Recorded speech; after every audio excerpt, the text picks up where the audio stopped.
नमस्कार, मैं हूं अमित सिंह और आप देख रहे हैं फर्स्ट बिहार झारखंड। देखिए, बिहार के 4 विधानसभा सीटों पर उपचुनाव होने हैं, जिसको लेकर तमाम राजनीतिक पार्टी अपनी अपनी ताकत झोंक दी है। बात कर रहे हैं रामगढ़ विधानसभा की, क्योंकि रामगढ़ विधानसभा में तेजस्वी यादव रोड शो कर रहे हैं, वहां पर लोगों से मिल रहे हैं, अपनी बात कर रहे हैं। लेकिन रामगढ़ विधानसभा की तस्वीर इतनी आसान नहीं है किसी के लिए भी, और विशेषकर तेजस्वी के लिए भी, क्योंकि देखिए, रामगढ़ विधानसभा इससे पहले तेजस्वी यानी आरजेडी के ही खाते में था। तेजस्वी के ही जो सांसद है सुधाकर सिंह, यानी प्रदेश अध्यक्ष जो जगदानंद सिंह हैं, उनके बेटे सुधाकर सिंह पहले वहाँ के विधायक हुआ करते थे, लेकिन उनके सांसद बन जाने के बाद जगदानंद सिंह के ही पुत्र अजीत कुमार सिंह वो वहाँ से आरजेडी की तरफ से उम्मीदवार बनाए गए हैं। लेकिन बीजेपी की तरफ से जो उम्मीदवार हैं अशोक सिंह, वो भी मैदान में हैं, यानी बीजेपी की तरफ से वो भी उम्मीदवार हैं। तो अब समझिए कि मामला इतना आसान नहीं है, क्योंकि अशोक सिंह 2015 में भी वो विधायक थे रामगढ़ के, तो उनकी अपनी पकड़ है वोटों पर, लोगों पर। इसके अलावा हम बात कर रहे हैं जो नवेली पार्टी बनी है, प्रशांत किशोर जो राजनीतिक रणनीतिकार माने जाते रहे हैं, उन्होंने अपनी नई पार्टी बना ली जन स्वराज के नाम से, उनकी तरफ से भी उम्मीदवार है। और बीएसपी भी अपनी उम्मीदवारी वहाँ कर दी है, बीएसपी की तरफ से भी उम्मीदवार किए गए हैं। अब समझिए कि बीएसपी की तरफ से जो उम्मीदवार हैं उनका नाम है सतीश कुमार सिंह, और जन स्वराज से हैं सुशील कुमार सिंह। तो अब बीजेपी के जो पूर्व विधायक हैं अशोक कुमार सिंह, उनका अपना जनाधार है, क्योंकि 2015 में वो जीत कर आए थे। तो ऐसे में अब तेजस्वी यादव क्योंकि रोड शो कर रहे हैं, उनके पार्टी के उम्मीदवार वहाँ से खड़े हैं अजीत कुमार सिंह, तो क्या रामगढ़ तेजस्वी के लिए इतना आसान होगा? यहाँ पर मामला जो है पूरी तरह से चतुष्कोणीय हो गया है, क्योंकि 4 पार्टी की एक कह सकते हैं मजबूत दावेदारी है। हालांकि फाइट अगर कहें सीधे तौर पर तो वो बीजेपी और आरजेडी के बीच है, यानी अजित कुमार सिंह और अशोक कुमार सिंह के बीच सीधी टक्कर बताई जा रही है। लेकिन मामला फिर भी चतुष्कोणीय बनता दिख रहा है, क्योंकि बीएसपी ने भी अपने उम्मीदवार खड़े कर दिए और जन स्वराज ने भी अपने उम्मीदवार खड़े कर दिए, और कहा यह भी जा रहा है कि बीएसपी और जन स्वराज के उम्मीदवार जो हैं ये किसके वोट काटते हैं वो बहुत कुछ तय करता है। रामगढ़ विधानसभा की परिस्थिति को, चुनाव को ये बहुत कुछ बदल सकता है, बहुत कुछ बता सकता है और बहुत कुछ फैसला कर सकता है। ये 2 पार्टी के जो वोट होंगे। लेकिन सवाल ये है कि तेजस्वी यादव रामगढ़ में यात्रा कर रहे हैं, घूम रहे हैं, वो रोड शो कर रहे हैं और अपने पार्टी के लिए प्रचार कर रहे हैं, और उनके जो उम्मीदवार हैं अजीत कुमार सिंह, और अजीत कुमार सिंह कोई और नहीं, उनके ही पार्टी के प्रदेश अध्यक्ष जगदानंद सिंह के पुत्र हैं, उनके लिए वो प्रचार कर रहे हैं। लेकिन ये प्रतिष्ठा का भी प्रश्न बन गया है, क्योंकि देखिए, जो बड़ी लड़ाई होती है, क्योंकि बड़ा कद है, तेजस्वी यादव तो रोड शो कर ही रहे हैं, इसके अलावा जो उम्मीदवार हैं वो आरजेडी के प्रदेश अध्यक्ष के ही पुत्र हैं। इसके अलावे जो आरजेडी के सांसद हैं सुधाकर सिंह, उनके वो भाई हैं। तो कुल मिलाकर के एक प्रतिष्ठा जो है आरजेडी की वो दांव पर लगी हुई है रामगढ़ में, और रामगढ़ का जो मिजाज है वो टटोलने की कोशिश हो रही है, और तमाम जो राजनीतिक पार्टी है, राजनीतिक दल है, वो अपनी अपनी जो है ताकत वो झोंक चुकी है और झोंक रही है। क्योंकि देखिए, चुनाव का जो समीकरण है उसमें बीएसपी का कूदना और जन स्वराज का कूदना, ये कहीं न कहीं राजनीतिक जो हलचल है उसको बढ़ाया है। और जो आरजेडी का गढ़ था, क्योंकि आरजेडी के विधायक पहले वहाँ थे ही, और अब वहाँ लोकसभा सीट भी जो है वो आरजेडी के हिस्से में है, तो एक कहीं न कहीं गढ़ आरजेडी का तो बनता दिख रहा है। लेकिन जो मुश्किलें हैं वो मुश्किलें बीजेपी की तरफ से भी है, क्योंकि 2015 में जो विधायक हैं अशोक कुमार सिंह, वो बीजेपी की तरफ से उम्मीदवार भी हैं, तो उनका अपना एक जनाधार है।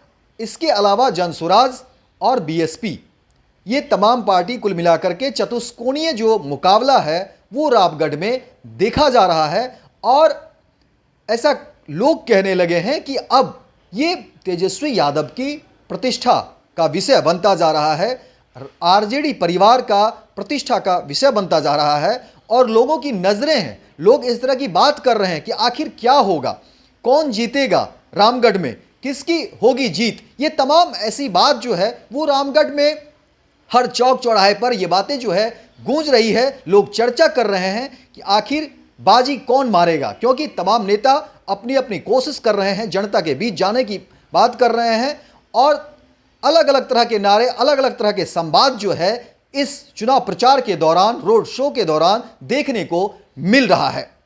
तो ये आने वाला वक्त तय करेगा कि आखिर जीत किसकी होगी, लेकिन फिलहाल चतुष्कोणीय मामला जो है रामगढ़ में दिखने को मिल रहा है।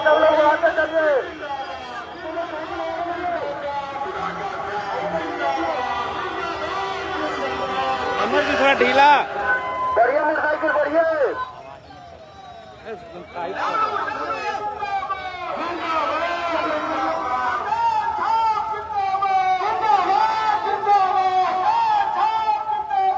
बढ़िए बढ़िए, आप लोग फुल मत करिएगा, फुल नहीं करिएगा, फुल नहीं करिएगा, फुल पर नहीं करिएगा।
प्रचार गाड़ी को साइड में आदरणीय हमारे तेजस्वी यादव जी नेता देवरिया बाजार में पधार चुके हैं और इस कार्यक्रम में आप सभी लोग का स्वागत करते हैं।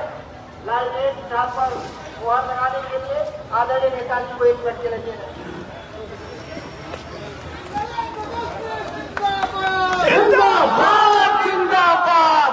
देवरिया बाजार में आज आगमन के तहत आप सब लोगों का हम अभिनंदन और स्वागत करते हैं और आने वाले छठ पूजा की शुभकामनाएं सभी लोगों को देते हैं। उसके तहत लोकतंत्र का महापर्व जो कि रामगढ़ का उपचुनाव होने जा रहा है 13 तारीख को, आप सब लोगों से अपील है कि भाईचारे के लिए, अमन चैन शांति के लिए, पढ़ाई दवाई कमाई सिंचाई सुनवाई और कार्रवाई वाली अगर सरकार चाहते हैं, अगर गरीबी बेरोजगारी महंगाई के खिलाफ हम लोगों को लड़ना है, तो सभी समाज के लोगों को एकजुट होकर के इस भ्रष्टाचारी सरकार से लड़ने की जरूरत है। ये डबल इंजन की सरकार आप लोगों को तबाह किए हुए है। कितना तबाह किए हुए हैं, प्रीपेड मीटर जो बिजली के बिल से लोग तबाह हो चुके हैं। जमीन सर्वे के नाम पे जो लूट मचाया जा रहा है, थाना ब्लॉक चले जाइए तो बिना घूस दिए हुए कोई काम नहीं होता है। हम लोग 17 महीने सरकार में रहे महागठबंधन में, हमने जो कहा उसको हमने पूरा किया। 2020 में हमने कहा था कि 10 लाख नौजवानों को नौकरी देंगे, पहली कलम से अगर हम मुख्यमंत्री बनते हैं, 4-5 सीट बेईमानी कर दिया गया, हमको सरकार में आने से रोका गया, लेकिन जब मौका मिला सरकार में आने का, उप मुख्यमंत्री रहते हुए 5 लाख लोगों को सरकारी नौकरी हम लोगों ने दिलाने का, 3 लाख नौकरी प्रक्रियाधीन हम लोगों ने कराया। तेजस्वी के जाने के बाद पेपर लीक हो गया, हर तरह का भ्रष्टाचार हो रहा है, पुल पुलिया सब आ रहा है, लेकिन कोई सुनवाई करने वाला नहीं है। हम लोगों का असली दुश्मन बेरोजगारी है, गरीबी है, महंगाई है। इसलिए आप सब लोगों से कहना चाहते हैं, अब परिवर्तन की जरूरत है और ये 2025 का सेमीफाइनल होने जा रहा है और इसमें आप सब लोगों को अपील करने आए हैं कि एकजुट रहिए और चलिए मिलकर के एक नया बिहार बनाते हैं, जहां हर एक नौजवानों के हाथ में काम होगा, रोजगार होगा, नौकरी होगी। बिहार को विकसित कराया जाए, लेकिन जब तक हम सब लोग एकजुट नहीं होंगे तब तक ये काम नहीं हो सकता, संभव नहीं हो सकता। 20 साल से आप लोगों ने बहुत मौका दे दिया एनडीए की सरकार को। बताओ, 20 साल से ज्यादा अगर किसी ने राज किया तो बताओ, अगर फिर भी गरीबी है, बेरोजगारी है, फिर भी अगर महंगाई बढ़ रही है, अभी भी भ्रष्टाचार है, अपराध चरम सीमा पर है, तो 20 साल में ये नहीं कर पाए, वो आगे आने वाले समय में भी काम नहीं कर सकते। हम लोग नौजवान हैं, नया सोच के लोग हैं, नया बिहार बनाना है, इसलिए आप सब लोगों से अपील करते हैं कि आप लोग एक बार मौका दीजिए और हम लोगों की सरकार बनेगी तो 200 यूनिट फ्री में बिजली हम लोग दिलाने का काम करेंगे। ये सारा काम हम लोग स्वयं करेंगे। जो गरीब परिवार की महिलाएं हैं, हर साल रक्षाबंधन के दिन उनको साल में एक बार 1 लाख रुपए का सहयोग हम लोग करने का काम करेंगे। सीधे गरीब बहनों के खाते में 1 लाख रुपया जाएगा, ठगा। हम लोग काम करने वाले लोग और ज्यादा उम्र नहीं है, हम तो एक मौका मांग रहे हैं। सजा देना तो आप लोगों के हाथ में है, जब चाहे तब हम लोग सजा दे सकते हैं, लेकिन एक बार तेजस्वी को आजमा के तो देखिए, तो हम काम करते हैं। आप लोगों का, बिहार का गर्व जो है, सिरा चौड़ा करने का काम करेंगे। इसलिए रघुआ सब लोग से अपनी पर एकजुट होकर के चुपचाप लालटेन छाप का बटन दबा दें। ज्यादा कुछ ना। अजीत भाई हम लोगों के प्रत्याशी हैं, इनको जो है पढ़े लिखे नौजवान हैं, आप लोगों के सेवा में लगेंगे और हम लोग मिलकर के नया बिहार बनाएंगे, रामगढ़ को और आगे लेकर के चलने का काम करेंगे। बहुत धन्यवाद। जय हिंद। रामगढ़ की जनता जिंदाबाद। पैनोरमा ग्रुप, जो सोचता है वो करता है। ये लो, मुंह मीठा करो। आज मैंने अपना जॉब छोड़ दिया, अब हम पूर्णिया वापस जाएंगे। जॉब छोड़ दिया है? मतलब ये घर कैसे चलेगा? हम करेंगे क्या? और माँ बाबूजी क्या बोलेंगे? इसलिए मैं एक और मिठाई का डब्बा लाया। अपने बिजनेस के लिए लोन अप्रूव हो गया। अरे लोन अप्रूव हो गया वो तो ठीक है, लेकिन पूर्णिया में हम रहेंगे कहाँ? अपना घर भी तो नहीं है वहाँ। इसलिए तो एक और मिठाई का डब्बा अलग से लाया हूँ। हमने पूर्णिया में घर ले लिया है, पूर्णिया के ई होम्स पैनोरमा में। पूर्णिया में पैनोरमा ग्रुप लेकर आए हैं ई होम्स पैनोरमा। बड़ा घर, आलीशान जिंदगी और अत्याधुनिक सुविधाओं के संग। अरे अब क्यों मुंह मीठा करवा रही हो? क्योंकि हम घर वापसी जो कर रहे हैं। घर वापसी की खुशी पूर्णिया में ई होम्स पैनोरमा के संग। E homes panorama, luxurious lifestyle redefined.